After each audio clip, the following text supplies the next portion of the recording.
Former players, fans, people that love the Alabama program have all been united in the disappointment in what happened with Texas. Is it NIL? Is it the transfer portal? Is it a young team? What does Coach Saban think about the loss and where this program's going? We're going to hit on all that right here on Bama Tailgate Daily.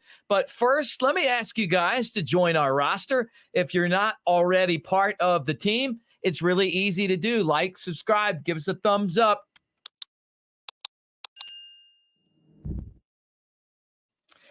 Hey, guys, Mick Gillespie here, Bama Tailgate Daily. Let's talk about Alabama moving into this game against South Florida. And it's been a week where a lot of people have chimed in, and they're starting to ring the concern bell about the way that Alabama lost that game to Texas. They don't like the way that Alabama played at the line of scrimmage, the penalties, the turnovers, not able to move the football on offense, not able to get a pass rush on defense.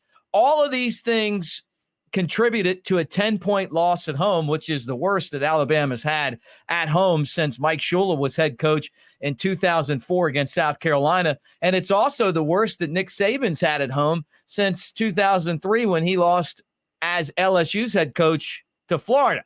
Good news. He won the national championship that year. As a matter of fact, the last time Alabama had a loss at home this early in the season, 2015, Nick Saban won the national championship.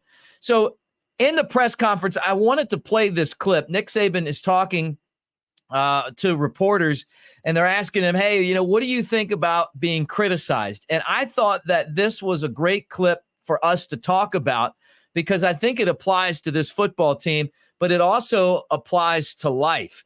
And that's one of the things that Nick Saban does better than anyone else is teach life lessons. Again, I talked to the players about internal standard versus external noise. And, I think that we didn't play great. So, people get upset that we get criticized. But why wouldn't we get criticized if we don't play well? I mean, people call me and say, hey, man, this guy's a jerk for, saying this about you. No, he really isn't. I mean, it's right. We didn't play good. I'm responsible for that. So we did all these things on offense that I just talked about, add them up. Well, I mean, I'm responsible for that. So, I mean, in the real world, when you don't perform and you don't produce, you probably get criticized. Sometimes get penalized. Some people lose their job when they don't perform well. That's maybe even worse than losing a game when you can't feed your family and your children and all that, make your house payment. I guess that's worse. So I don't really know what the noise is. I haven't listened to one talk radio show. I haven't read one newspaper. I have been focusing 100% of my time on the next team that we play, the last team that we played, and what we need to do to fix that. And I think all the players would be better served and everybody in the organization would be better served if they all did that. Because what somebody else thinks really doesn't matter. It's all about what you do and how you respond to what you need to do so that you have a chance to be successful in the future. All right. There you go. I thought that was a great clip. I just loved it. And I loved it for quite a few reasons. First off, owning the loss, taking responsibility for the loss. It's not the end of the world, but it wasn't one of the best. It was probably the worst game Alabama's played, in my opinion, since he's been the head coach. Maybe back to, at least to 2007, right? I mean, 2008, Alabama lost to Florida, and then they lost to Utah. And then there's been some losses along the way, but none of them have been, really like this, where they just did so many different things wrong that will cost you the opportunity to win a football game. And they just didn't look like a good team. And he's owning the loss. And, what can you learn from losing? He's the best that there's ever been at talking to a team about how you can learn a lesson from losing. And I thought that the most prolific thing that he said here is he's like, hey, you could you lose a football game, but you could lose a job, and that's a lot worse. How are you going to feed your family? So he's taking this lesson, and he's teaching the team and all of us that, hey, man, there's more to not doing your job and taking care of your responsibilities than losing a football game. And he's always used these press conferences to talk to the team. So I just love that clip. He doesn't listen to radio, all that stuff. Okay, well, somebody's telling him something, right? And Trent Richardson's had some comments. I love what Bo Scarborough has been talking about. I think he's with Bama Standard, but shout out to him. And anybody that's willing to talk about this and be honest. A lot of players, it's tough for them to give an honest take because they don't want to hurt anyone's feelings. But obviously that's not the case there.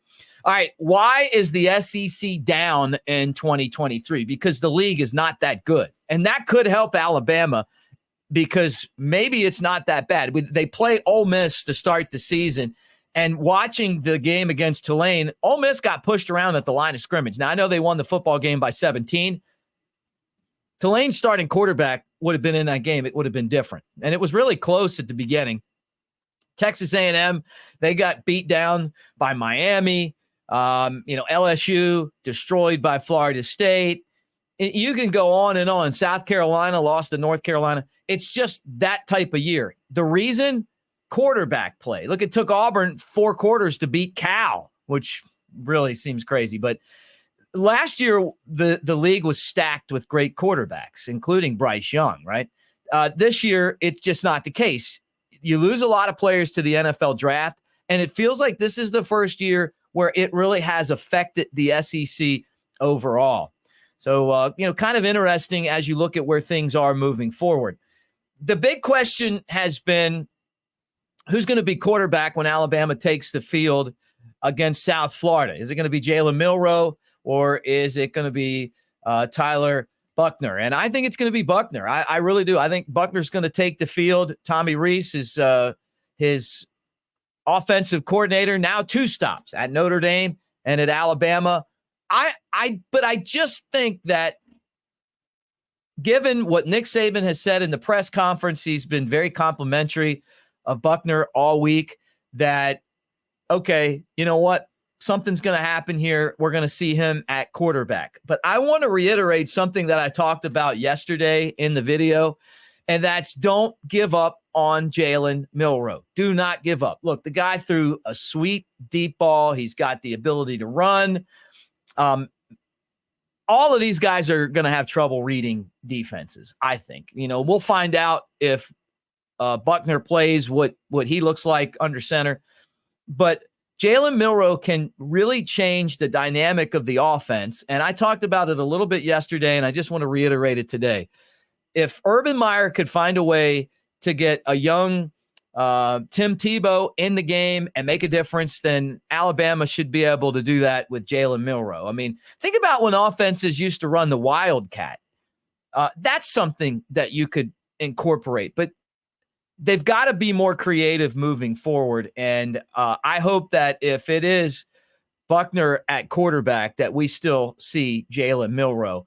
This game, look, they're a 32-point favorite. I don't know that it's really going to matter other than just getting a look at different guys. Or maybe Milroe comes jogging out there and he's the starting quarterback and all this is for nothing. But Nick Saban's been asked a lot this week at the press conferences about the quarterback spot. And it just, his responses lead me to believe that there's a chance that we may see Buchner in that spot.